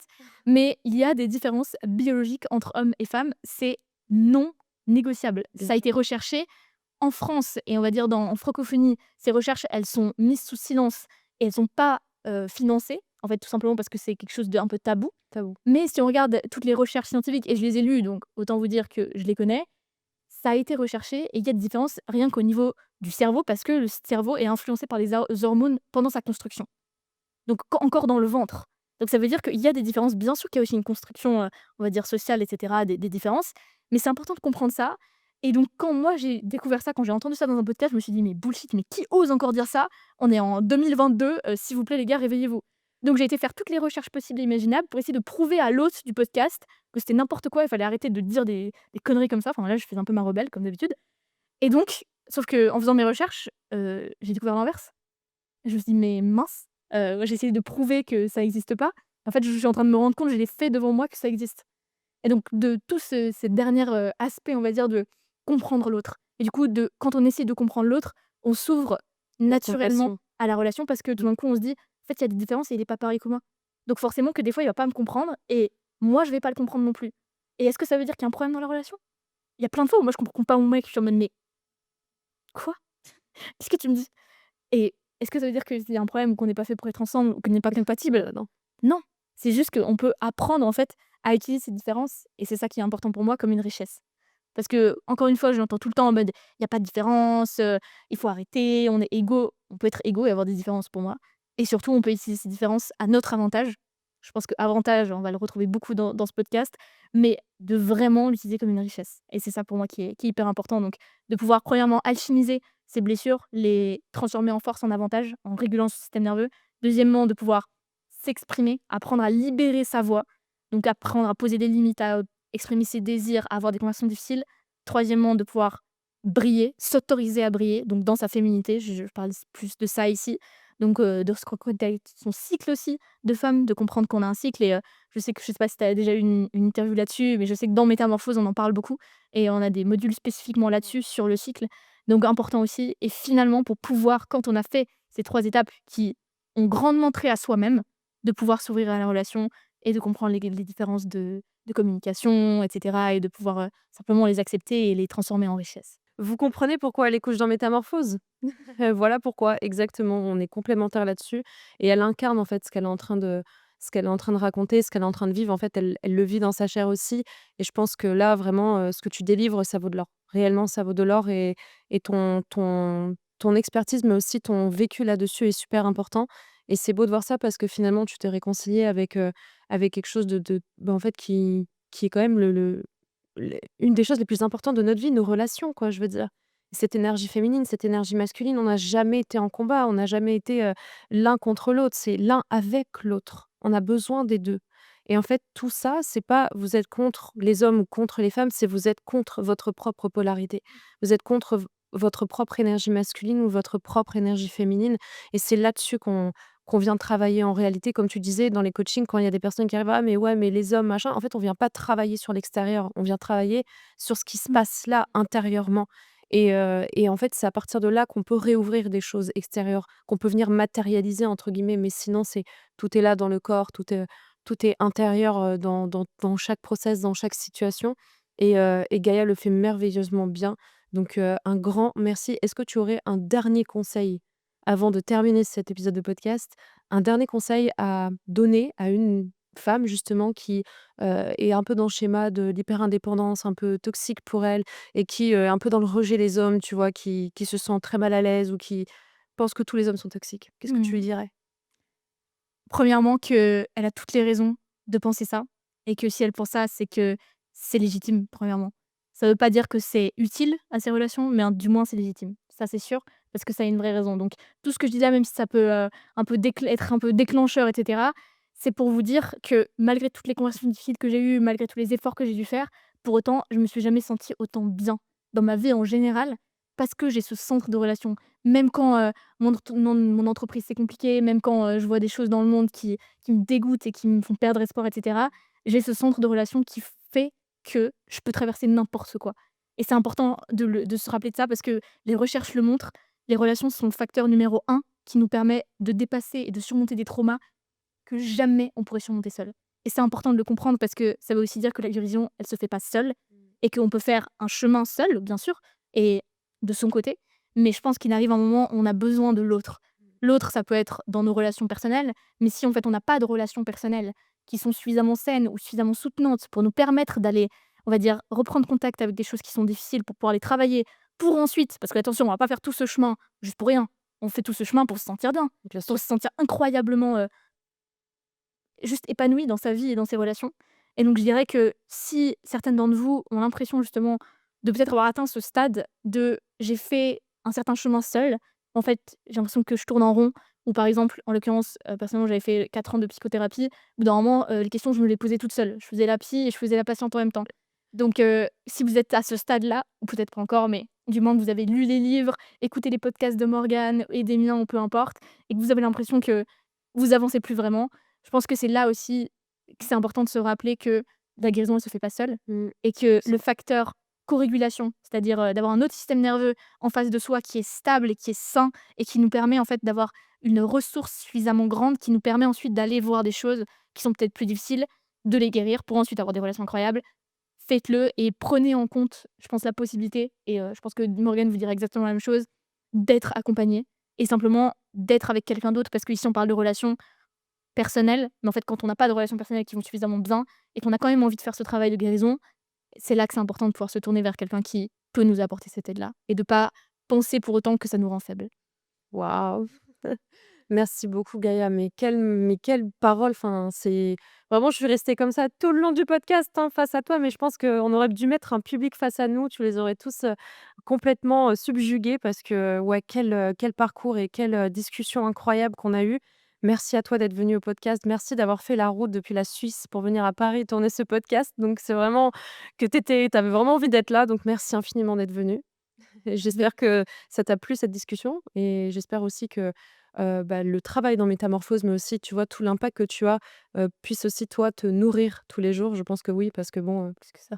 ouais, Plus que ça même. on est vraiment à notre place là-dedans, donc ça, c'est sûr. Encore un grand merci pour tout ce que tu fais aussi là-dedans, pour tout l'impact que tu as, pour, toutes les paroles et pour toute l'aide que tu apportes depuis déjà, rien qu'à moi, mais d'un point de vue collectif aussi, mais aussi pour Métamorphose parce que tu es aussi une pièce du puzzle très, très importante pour moi et vraiment, moi, je te fais entièrement confiance là-dessus et j'ai vraiment adoré t'inviter ici, comme j'ai adoré, collaborer jusqu'à présent, sur toutes ces choses, tous ces projets, toutes ces discussions qu'on a eues et qu'on aura encore. Donc encore un grand merci.